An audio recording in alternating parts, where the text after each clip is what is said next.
Welcome to the milestone episode number 300 of the Mountaintop Podcast.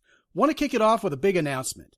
Monthly master classes for men are indeed starting this coming Wednesday, April 27th, 2022 at 8 p.m. Eastern Daylight Time. Now, every month you can expect to explore a topic central to masculinity, women, and relationships in detail, with plenty of interaction, Q&A, and even prizes. You'll emerge from these master classes with practical, straightforward answers you can put into action immediately. The inaugural masterclass is this coming Wednesday, and it's called Hypnotic Flirting That Drives Women Wild. Now, gentlemen, flirting is, of course, one of the most formidable concepts to most men. The fear, confusion, and frustration that keep most of us from mastering it ends up being exactly what keeps us from meeting and attracting women at all, doesn't it? But the truth is, it's not only a natural part of human nature. Once you discover the secrets, it's not nearly as dangerous or complicated as it might seem. But it is the objective difference between men who live a lifestyle of charming and attracting women and making them eat out of their hands, and those who, well, go hungry. One evening, one masterclass can be the game changer for you. Go to mountaintoppodcast.com/masterclass to get all the details and secure your ticket. And you can also score season tickets, entitling you to 8 monthly masterclasses at a substantial savings. And now, enjoy this powerful episode with a man I'm proud to call my friend, Dr. Mark Goulston.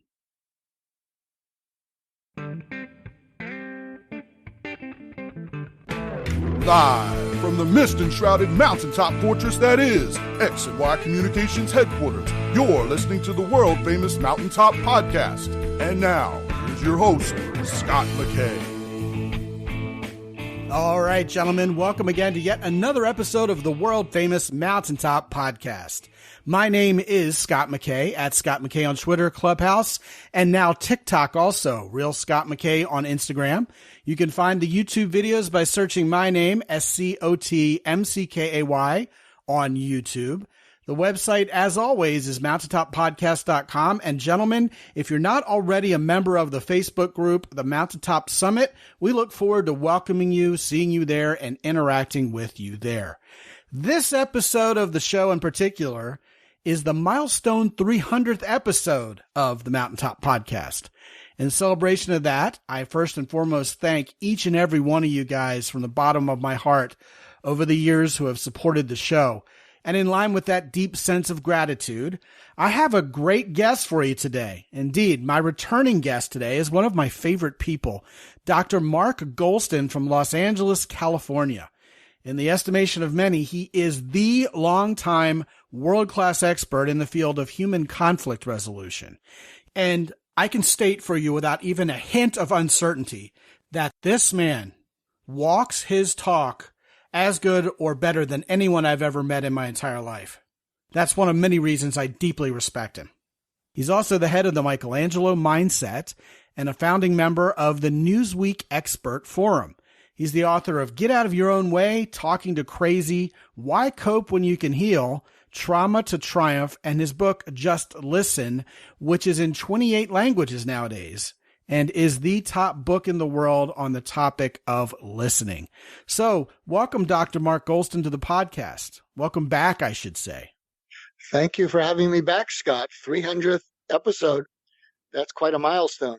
Does that mean something changes on Apple Podcasts? I thought 300th episode means something out in the world of podcasts. Well, for sure it means we've been here a long time and done a lot of shows and done a lot of editing. But if Apple gets a bit kinder to us on Apple Podcasts, that'll be a very good thing for sure. Definitely. But you're also the host of a wonderful podcast called My Wake Up Call. And guys, you should listen to that too, because it's a great show. And you were a great guest. Well, thank you very much. It was an honor to be on. We're looking forward to a great show today also, Mark. And I'll tell you what, this is one of those topics that's been bugging me lately, and I've been just champing at the bit to do a show on it. And you are absolutely the right guy, the right expert to help address it. Lately, Mark, there's a number of masculinity experts on Facebook and YouTube who are attempting to respond to this ongoing backlash against masculinity, toxic masculinity in particular by, I don't know, kind of reclaiming the notion of toxic masculinity as if it's somehow a good thing. So when people are accusing men of being toxic in their masculinity, some of these guys are saying outright, well, you know what? So what? That's the way we are. You know, boys will be boys, men will be men, et cetera, et cetera. And you know what, Mark? That's disappointing to me because I think it's more reactive than proactive. And that in and of itself isn't very masculine to me. If accused of being toxic, that toxicity has to, in fact, be a perversion of virtue. And if masculinity is indeed virtuous, then why not change the narrative and focus instead on a more proactive approach of talking about that virtuous masculinity, which is exactly what we embrace around here, by the way. It's just straight up more productive and points towards leadership. One of the most troublesome trends that I've seen in association with all of this is the supposition that kindness is not masculine, and women are perhaps not even attracted to kindness, at least not anymore, as if they ever were. And it makes sense to me that any woman who would not be attracted to kindness is toxic herself, especially with regard to her own view of relationships. Because if there's no kindness, what is there? Just being unkind to each other? And what kind of relationship could possibly benefit from that? This goes hand in hand with a particularly dreaded concept that's just been so prevalent in the world of men's dating advice for years. That idea of falling into the Mr. Nice Guy trap. So perhaps there's this conflation of kindness with being Mr. Nice Guy, right? I know you have a lot to say on that. So indeed, there's no better guide to address this unfortunate trend than you, Mark. We need you to get inside our heads, sort all this out, and, well, help us get out of our own way, right? Kind of like your book talks about. So, Mark, go ahead and indeed give me your thoughts on this idea of kindness as virtue, especially for men, to kick this thing off. Well, thank you, Scott. I make a distinction between being kind and being nice. Being nice seems to connote being a lightweight, being conflict avoidant, being, if you'll excuse the expression, kind of a wuss. A nice guy is kind of a wussy guy. Whereas I believe being kind is having the power to hurt people, but choosing not to. And so you feel that sense in a kind person. They could be unkind, but they're choosing not to be that way. You know, you mentioned something that triggered something in me in a positive way about why are women attracted to men that are unkind? Or we used to call them, why are women attracted to bad boys? What is the thing about bad boys? I think part of the attraction, which they're discovering is something they shouldn't go after, is there's a feeling that when you get love from a nasty person, it's much more valuable than love from a nice person who gives it to everyone. And so there's something very special about love from a nasty person. There's often also the feeling if that person is not afraid to be nasty and they're courting you to begin with, and so they're not yet nasty to you, oh, they'll stand up to anyone. No one's going to take advantage of me because they'll just stand up to anyone because that's the way they are. So often we'll get attracted to people who seem to be strong and powerful, unkind, and can stand up anywhere. Where that becomes a problem with women is that sometimes they'll be attracted to men who are nasty, a little bit on the brutish side, because initially those men may be nice to that woman because it's a conquest. And those women will think, he's going to be nice to me and stand up to anyone who's not nice to me.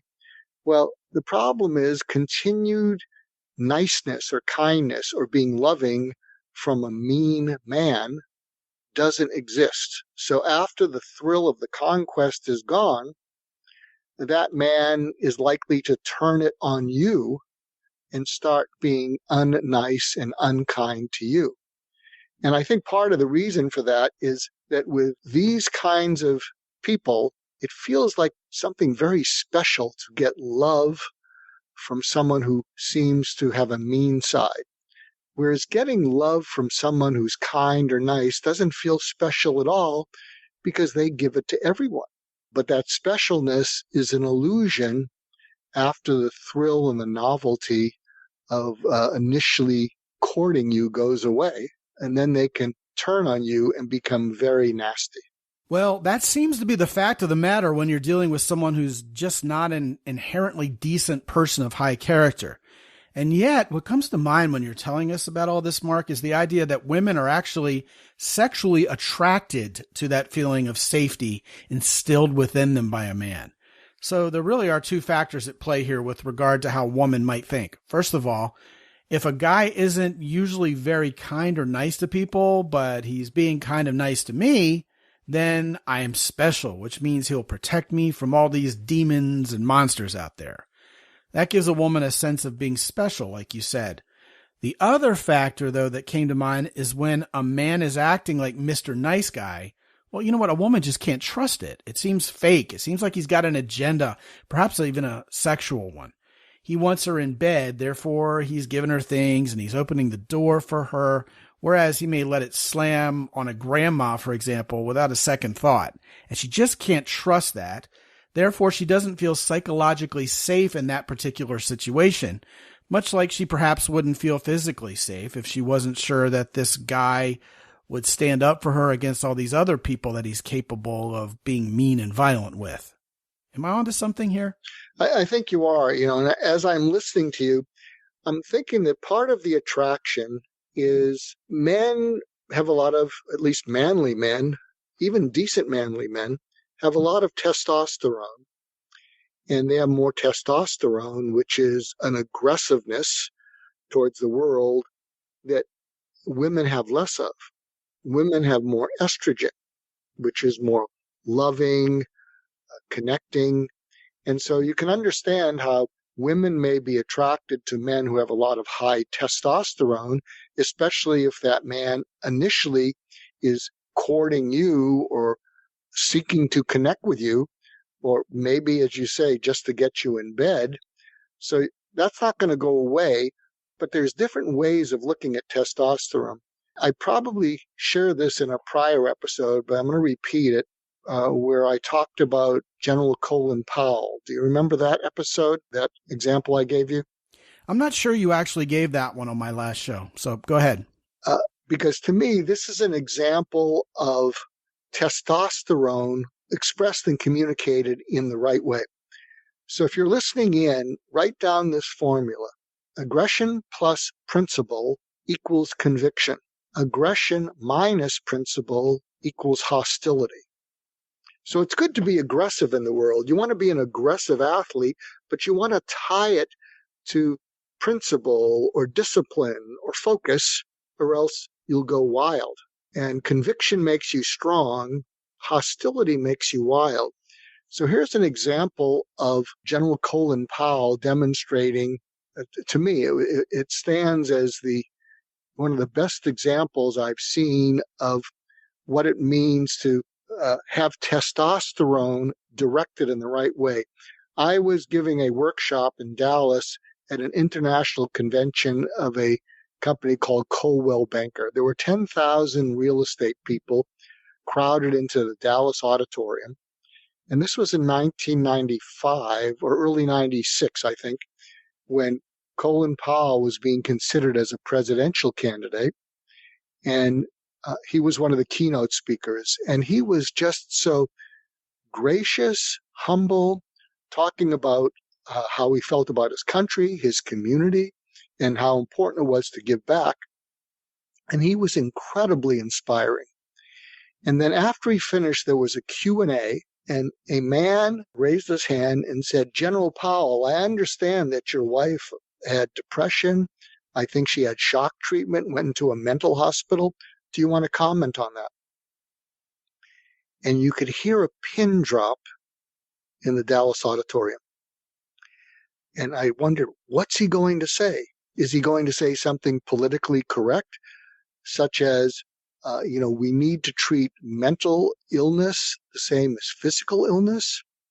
Was he going to ignore this person as if they were a heckler? What was he going to do? And this is how he demonstrated aggression plus principle equals conviction. He said, "Excuse me, sir, the person you love more than anyone in this world is living in hell, and you don't do everything in your power to get her out. Do you have a problem with that, sir?" So can you feel the forcefulness of that without it being aggressive? Yes, I absolutely can. And what immediately comes to mind is how we talk about being assertive around here. Assertiveness, to me, is being straightforward and direct as long as you have a point. Because if you're just being belligerent with people and creating hassles for people and you don't have a point, well, once again, you're just being a troublemaker. You're not doing anything that's indicative of manly valor or manly character. So when Colin Powell is talking about his wife, he's standing up for her in a way. He's standing up for her by standing up to someone who would bring up something inappropriate in that context, right? Yeah, and I like the word assertive, and you just caused something that I hadn't thought of. When you are assertive in the service of a principle or a value, as opposed to assertive over something personal, it emboldens you. So, for instance, I'm an executive coach, and I also focus on conflict resolution. And when I'm brought into companies, especially companies where there's a lot of conflict, I will make it very clear that when I meet with people, I'll say, you need to know going into this that while I'm in the room, no one gets thrown under the bus or bullied. And in the event that I see it happening, I'm going to call a timeout, and I'm going to take the bully outside and find out what is getting them so upset. Does anybody have a problem with that? And it creates a sense of safety that people appreciate. And again, I'm not being disrespectful to the bully. I'm just saying that on my watch, I will not allow it. And a lot of that comes from my background as a therapist, because there have been too many cases where a mother or father should have taken his or her children away from an abusive spouse, but didn't. And we've seen the effects, the damaging effects on those children. So I'm not going to stand by when I'm brought in and watch bullying or abuse go on. And again, I'll take that person aside and figure out what got them so agitated that they act that way. Along the same lines of what you're talking about, Mark, is the idea that assertiveness is typically the kind thing to do. It may not be the easy thing to do. It may require more courage. But if you have a point and that point has to be made, especially when it's in defense of your family's safety or honor, or of those who you love in any way, vis-a-vis those people who would seek to steal something from you in some way, shape, or form, then that kindness is indeed expressed by the assertiveness. And importantly, say Mr. Nice Guy would be conflict avoidant and go, "Oh, honey, that guy didn't mean what he said," or "I'm sure it'll be okay. Just let it go." And nothing makes a wife more instantaneously livid due to the insecurity, frankly, being imposed upon her by the man being Mr. Nice Guy in that situation. You know what I mean? Yeah, absolutely. I'm chuckling because I'm also flashing on instances where I'm called in to be an executive coach. And something that I will point out to my coachees, my clients, is I say, before we get started, you need to know that I don't work with people that I can't root for or come to root for. And do you have any problems with my intervening with you about any situation that might be harmful to your future or your company's future? And at that point, it sort of gains their respect and they'll say, no, not at all. And then I will smile politely and say, in the event that the person I need to stop from hurting your future or your company's future is you, how shall I approach you so that it's the most constructive that it can be? And they'll often smile at me because I hit them with an assertive gotcha. And the people that I work out best with will thank me. They'll say, thank you, because I'm the person that I most need to be protected from, because when I'm triggered, I can do amazingly destructive things. Well, I think the way you've worded that is profound. I absolutely love it. In my practice, I too make sure I can be completely honest with people about those ideas and apparent truths, perhaps that their friends wouldn't talk to them about. And everybody is like, well, that's why I hired you, right? But getting that permission up front, I think that mitigates against there being disappointment or hurt later when it all seemingly comes out of the blue and blindsides them. And yeah, of course, I don't want to be mean or crass to anybody. The one thing I always tell the guys I work with is kind of a bit different than what you say, but certainly similar. And that's, listen, I'm going to be on your team. I work for you. I'm always going to be acting in your best interest, which is kind of along the same lines, correct? Of you saying, hey, I want to be able to like the person I'm coaching and be rooting for you, right? Absolutely. I like the way you put it when you said, I'm always working for what's in your best interest. It also has to be in the best interest of the company that they're in, and that you'll be protective of both, but that sometimes involves your having to step in and stopping them from something they're doing or failing to do. It's interesting. I think it's a way of gaining people's respect early on. I was mentored by 8 people. They've all died. The last 2 mentors, one was Larry King from CNN, and before him was a fellow named Warren Bennis, big leadership guy. And one of the things that was most important to me and most powerful to me regarding their influence on me is I respected them so much that esteem from them was one of the most valuable things I could receive in life. When you are fortunate enough to have a relationship with someone that you admire and respect, what you really want is to not do anything that would cause them to be disappointed in you or lose esteem for you. And it's a very powerful thing. And I think when you go in and you're going to work with people and you basically say what you say, I am here to do what's in your best interest. What's in your best interest sometimes is my stepping in and stopping you or preventing you from doing something that's not in your best interest. So I am not here to tell you what you want to hear. I'm here to tell you what you need to hear that's in your best interest. Mark, you have 5 steps to developing self-restraint and how that applies to being assertive. Would you share those with us? One of the ways to being assertive is to not be triggered when things normally trigger you.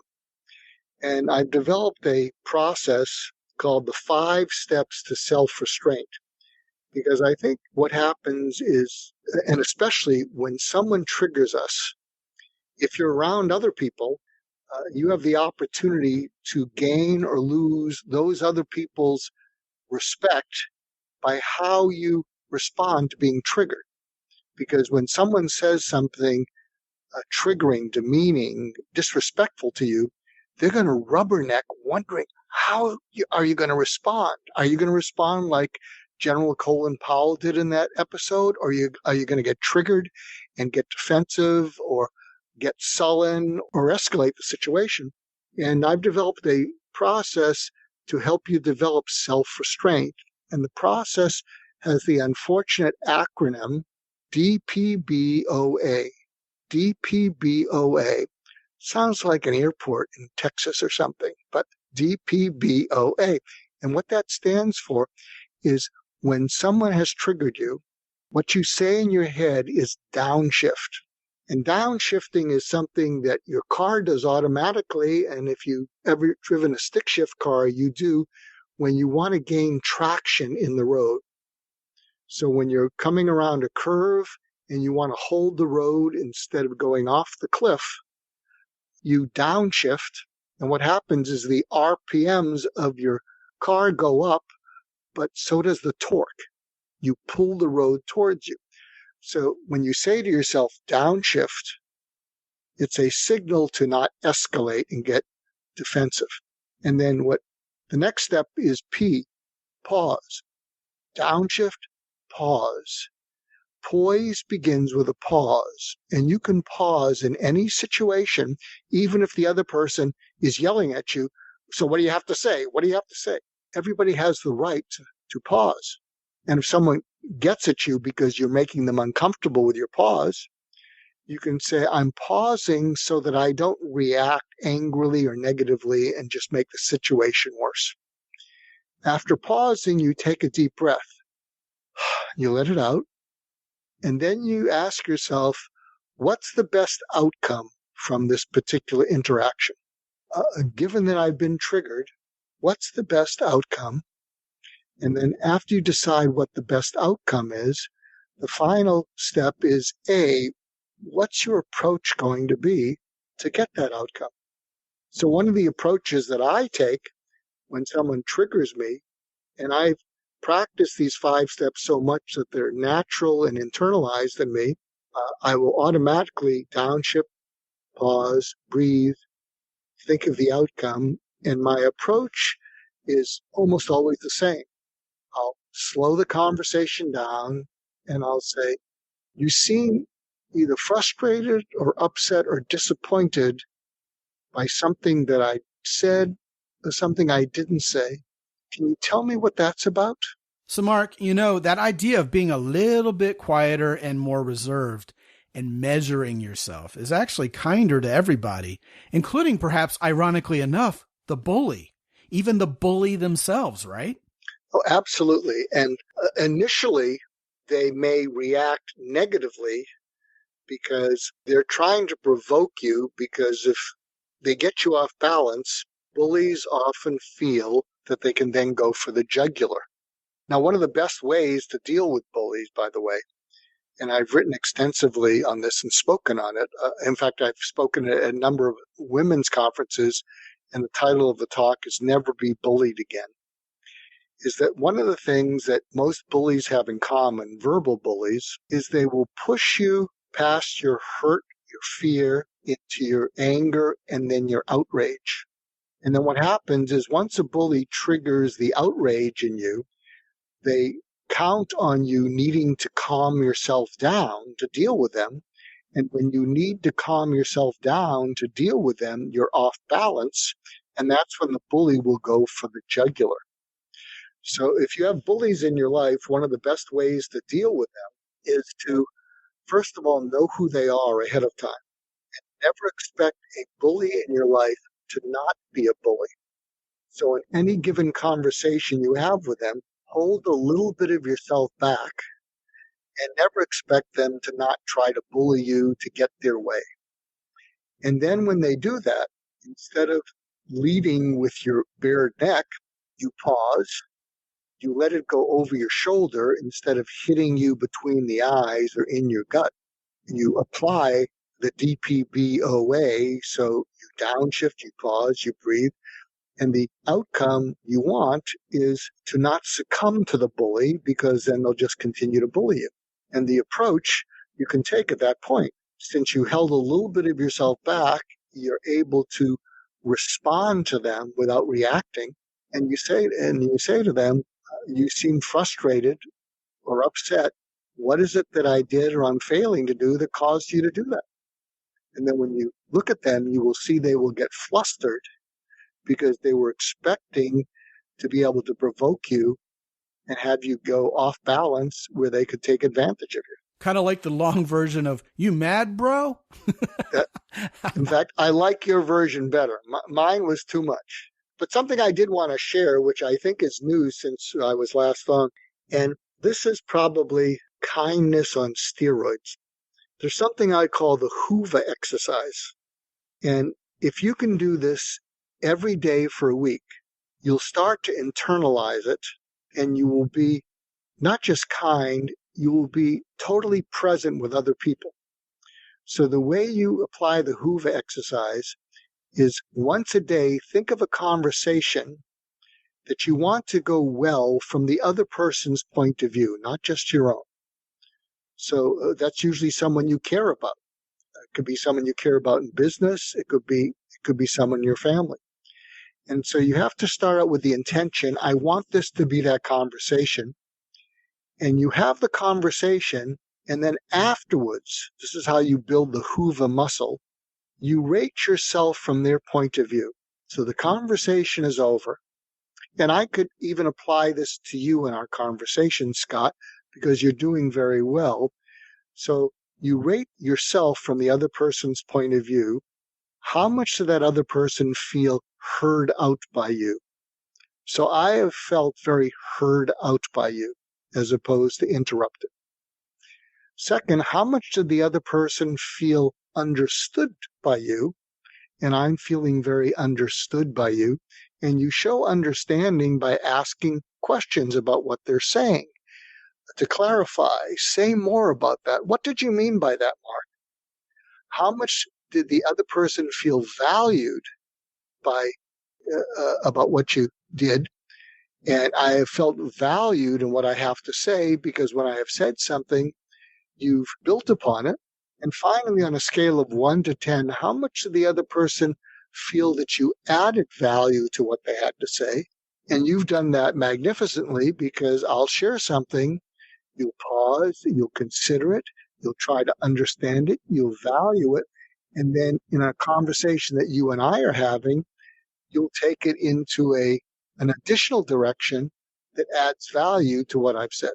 So if you apply the Hoover exercise once a day to a conversation that you want to go well, you're going to notice that the other person is much more engaged with you because very few people in this world feel heard, understood, valued, and that someone added to that value.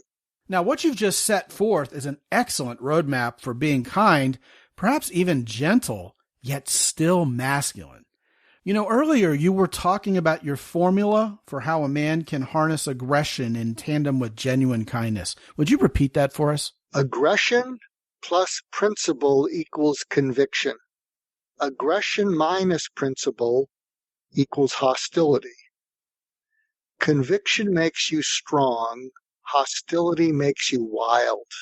You know, Mark, as you're talking about that, I'm thinking about my definition of compassion, which is empathy plus purpose. In other words, I have both the desire and the ability to do something about the suffering of others, which I find to be a very masculine quality. And that matches up well with this masculine kindness as we're talking about today, correct? Yes, absolutely. Well, something else that I think about in masculinity, and I've been doing a fair amount of talking about something I call the Michelangelo mindset. And what that's about is that Michelangelo is famously said, I saw the angel in the marble and I carved until I set it free. And Michelangelo leadership, and I have an article up at Real Leaders. If you look up Real Leaders, Michelangelo leadership, you'll see it. Inside your people, if you're a leader, is a desire in them to trust you, have confidence in you, feel safe with you, respect you, admire you, and like you. Trust, confidence, feel safe, respect, admire, like, and be inspired by you.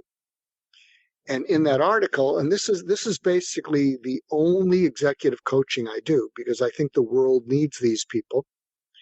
And one of the ways that you do that, to be this kind of leader, and if you think it's a little bit too woo-woo, what kind of leader would you be if your people don't trust you, they don't have confidence in you, they don't feel safe with you, they don't respect you, they don't admire you, they don't like you, and they're not inspired by you? Probably wouldn't be a very good leader. And the way you manifest this, and this is in the article, is you want to be unflappable under pressure, meaning that you're calm and centered. You want to be present, meaning you're not robotic, you seem accessible. You provide safety, and this will also increase respect, but you take charge of a situation, but as soon as the crisis passes, you stop being controlling, and you're more consensus driven. Now, during a crisis, you're taking charge may be that you're being controlling. This is what I'm going to do. This is what I need you to do. And I think taking charge is a great example of assertive masculinity, whereas being overly controlling of others is often a negative thing. Also, to finish how to become this Michelangelo leader, you're knowledgeable, meaning you don't shoot from the hip. You know what you're talking about, and you have a track record of it to back it up. Something that increases people's admiration and they're inspired by you is that you're wise. And wise means you know what's important and you know what's unimportant, and you focus on what's important. And then in terms of being liked, you have a sense of humor. You don't take yourself too seriously. And you're also humble and gracious.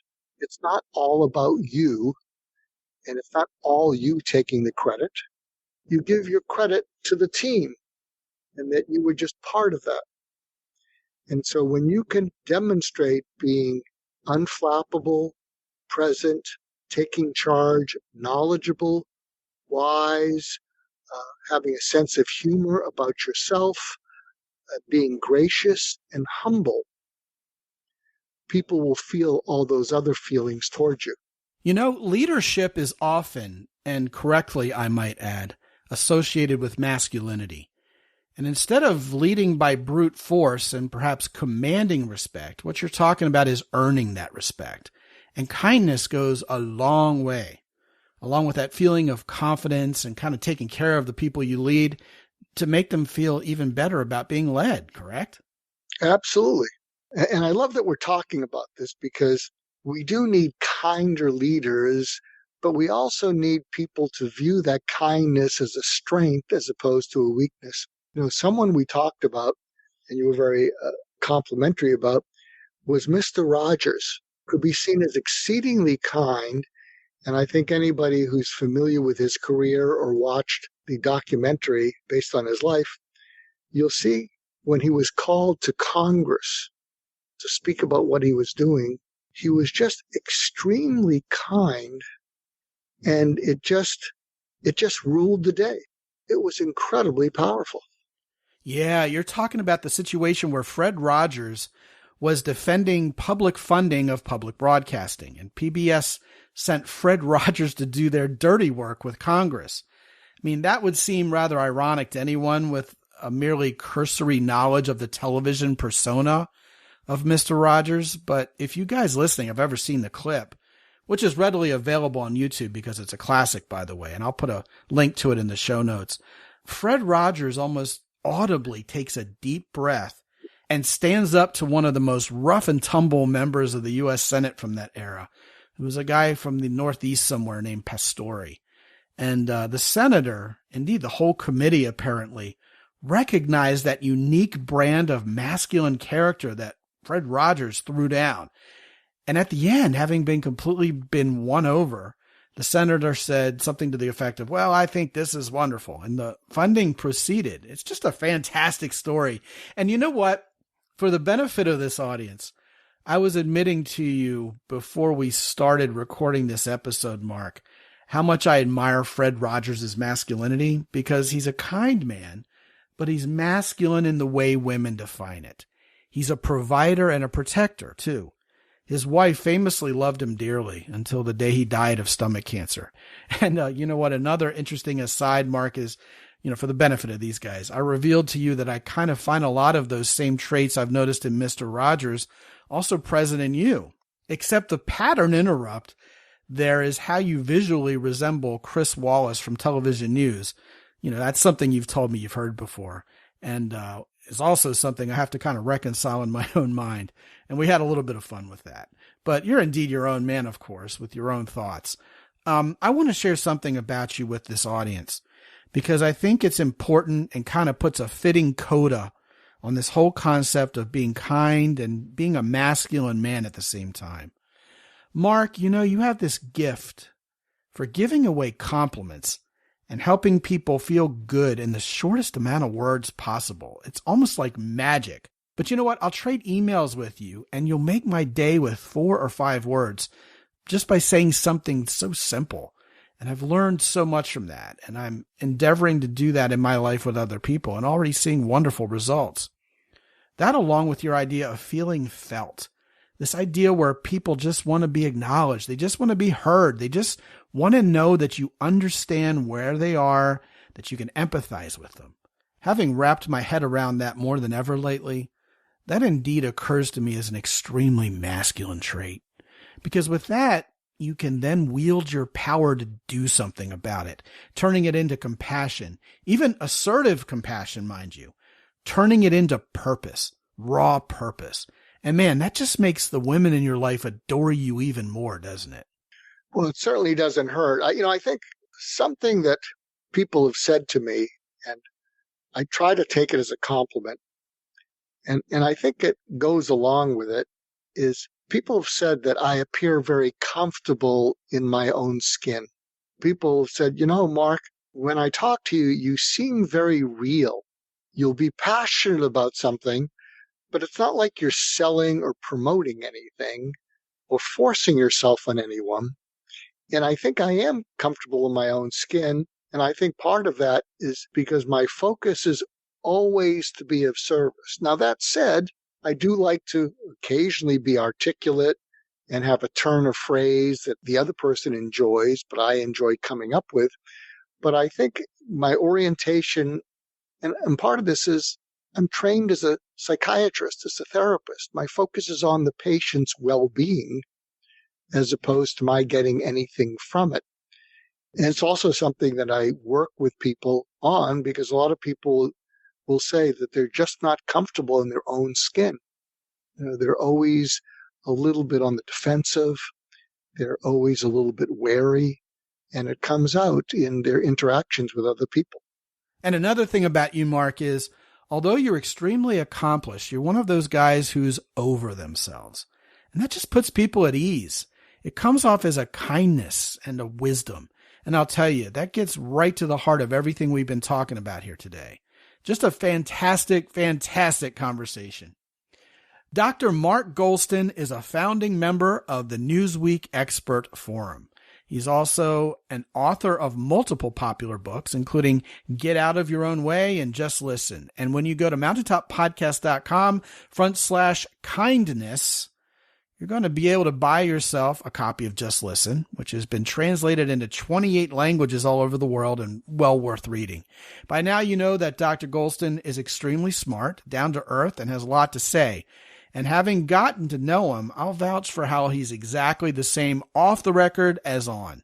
That is to say, he's a man of character in a world where that's an increasingly rare commodity, isn't it? I'm going to put all of his books back to the top of my Amazon influencer queue at mountaintoppodcast.com/Amazon. It's all there for you for the taking. And gentlemen, if you have not read the works of Dr. Mark Goulston yet, you need to drop everything, grab a few of his books, and get on it. Dr. Mark, thank you so much for joining us again, man. It's always such a pleasure. Just so much value from this conversation. Thank you so much. You're welcome, and thank you. I remember one of my mentors, Warren Bennis, had this saying that one of the best things about people saying nice things about you is it gives you something to live up to. So thank you for providing that for me, Scott. Yes, it's definitely my pleasure, and I appreciate you very much, Mark. And gentlemen, I also appreciate every single one of you who have helped make this show possible for over 15 years now. Wow, it's been that long. We're up to 300 episodes and hopefully many, many more to come. If you have not yet visited mountaintoppodcast.com after all these years, please make it a point to do so. Check it out. The masterclasses are here. If you are listening to this show the first few days after it's published, the very first one is happening on 27 April 2022 at 8 p.m. Eastern Daylight Time. And by popular request, it will be on hypnotic flirting that drives women wild. This is a huge topic of risk-reward frustration for many, many men, and you will emerge from that masterclass a changed man, which the women will love you for. Look for the link to grab your ticket at mountaintoppodcast.com or simply go to mountaintoppodcast.com/masterclass. That link is evergreen, by the way, so if you are indeed listening to this show at a later date, no worries. Just head there and see what this month's exciting and actionable topic is. Also at mountaintoppodcast.com, you can still get on my calendar to talk to me for free for 25 minutes about what's on your mind. Say the word and we can come up with a plan of action to get the woman of your dreams into your life. And gentlemen, if you have not been attracting the women you want, if you seem like you can attract the women you don't want, but you just draw a blank with the women you really want, you know what I mean here, I'm the guy to talk to. I also specialize in helping you get a handle on these problems, these puzzles, if you will, that the books and the videos out there just don't seem to be solving for you. Get on my calendar at mountaintoppodcast.com and let's talk about it. And until I talk to you again real soon, this is Scott McKay from X&Y Communications in San Antonio, Texas. Be good out there.